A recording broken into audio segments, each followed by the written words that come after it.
Welcome back to AFL Tonight. I'm Nerily Meadows. Well, it's my absolute pleasure to welcome to AFL Tonight our regular Adam Treloar.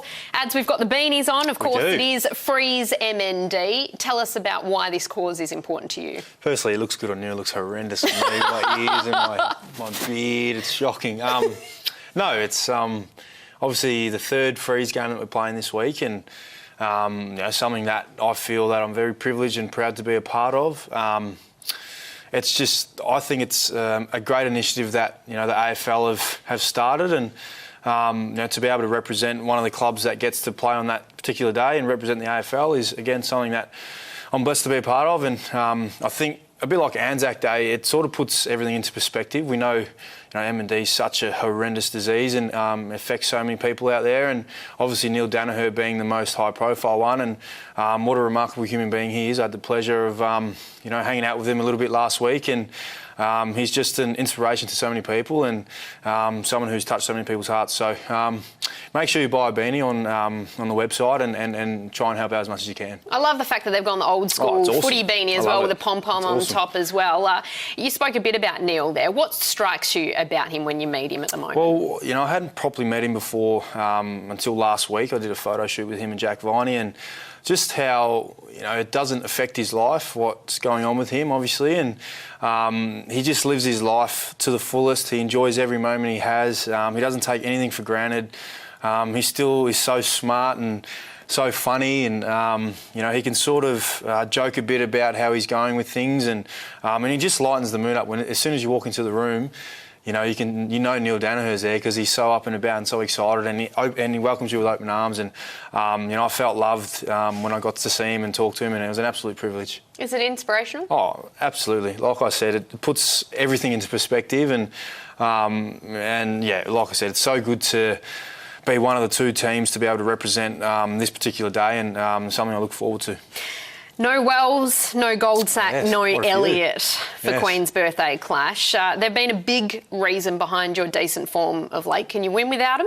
Absolutely. I think the beauty about our team at the moment is we have so many good players playing consistently well across the team. We're not really relying on any individual, like a Pendles or a Tay Adams or Steele Sidebottom to absolutely dominate and get us over the line. It's been a team effort. Our VFL boys are going really well as well. They had a really good performance on the weekend, and there's a lot of players putting their hands up for selection. So, we'll look forward to seeing who comes in this week, and we expect them to come in and play a good role. Jamie Elliott in particular, I just felt for him when he went down because he's had such a rough run. Yeah. He's been awesome. He's, he changes the whole dynamics of our forward line when he comes in and plays. And, it's a shame because of last year obviously not playing a game, and then at the start of the this pre-season. But, he's, one of the most diligent and professional blokes you'll ever meet, and he'll be back in no time, and he'll be back dominating for us. How's he holding up mentally?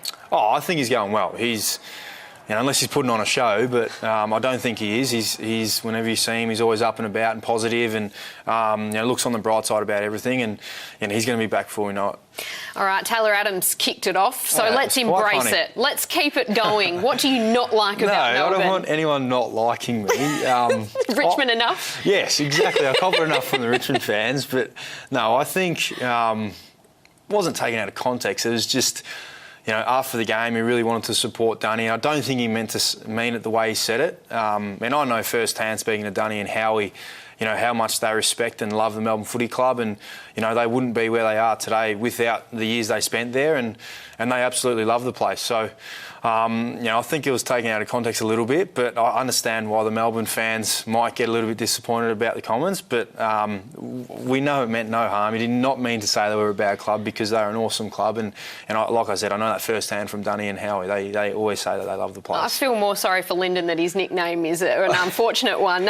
Do you want more banter, though? Because you love American sports. Yes, I do. It's enjoyable, isn't it? Absolutely. And we look at State of Origin, and there's a lot going into that as well in NRL. Would you like to see more of it in AFL? I think it's awesome. I think it adds spice to the game, and what can be said on the field can be left on the field, and I think the players are mature enough to know that it doesn't really mean anything, as in it's just banter out on the footy field, and I think it's awesome. You see the American sports and the NBA players getting in players' faces and saying you can't guard me and stuff like that. So I think it's awesome for the game of footy. Go on then.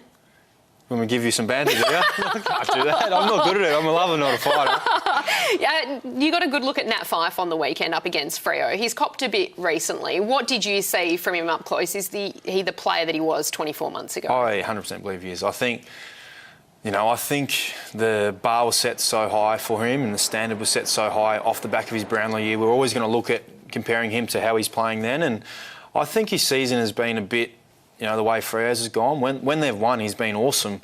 And when they've lost, there's no one has really stood out. And I think that's what more so they're looking at. And, when I was playing on him, I was on him a number of times and I was as worried as ever as what I was 2-3 years ago playing on him. And you give him a split second, he's going to absolutely carve you up. So I think one good performance by him is just going to knock all the criticism out, and I expect him to play a big game next game he plays. Now, the Herald Sun did an article today about the best midfield combos. Obviously, Dangerwood's been thrown around a lot. They've given you the nickname Pendlear. Pendlear. Surely Trendleberry is a better nickname. Trendleberry, I'm going to get stuck in Pendles for that. But who else was there? Was there only Dangerwood and Pendlear? There was Mochin, I think, which I think needs a bit of work as well. There you go. Oh, that's awesome. I didn't see that. I might have to have a read about that. Look, one of the reasons why you obviously came to Collingwood was Nathan Buckley. There's a lot of talk about his future at the moment. You've been on this show backing him before. Would you feel more comfortable if he was backed in now for a longer-term deal? You knew who your coach was for the years to come? I don't think not necessarily because, we don't worry about the external pressure. We don't worry about that side of things. All we care about is performing and performing well. We know that if we perform well, it takes a lot of pressure off, the coach, because when we win, it's always how good are the players. When we lose, it's how bad's Bucks. So Bucks is in a lose-lose situation pretty much because, the pressure's always on him. So I don't think it'd change anything. I think, if we keep focusing on the process and not trusting the end result, then we don't have to worry about, whether he's going to get re-signed or not. And I've expressed how much, I love having him as a coach and how much we love having him as a coach. And we know if we perform well, that's going to get looked after. So we look forward to keep performing well. But if they came to you tomorrow and said he was... If it was me, yeah, absolutely. I'd tell him to do it because I want him to stay. Now, you were best on ground on Sunday. Was I? Wonderful performance. Wonderful skill. Yeah, so I want to have a look at some of your highlights from Sunday because I think you need to check them out as well. Okay, thank you. Explain this one for me, please, Ads. What did I do here? Oh, no. No, well, it said free kick, said stop, and I thought... That's actually the first time I've seen that. What happened to the ball? Did we end up getting the ball? I was watching it in a bar and I laughed, just noted it straight down, said Treloar is on Wednesday. Well, I heard the whistle and I thought it was a Fremantle free kick, so I stopped. And then he said advantage and then I fell over. So, I'm glad I can bring some comical side to the game of footy. Adam Treloar, thank you for always being a good sport and coming into AFL tonight. Appreciate it.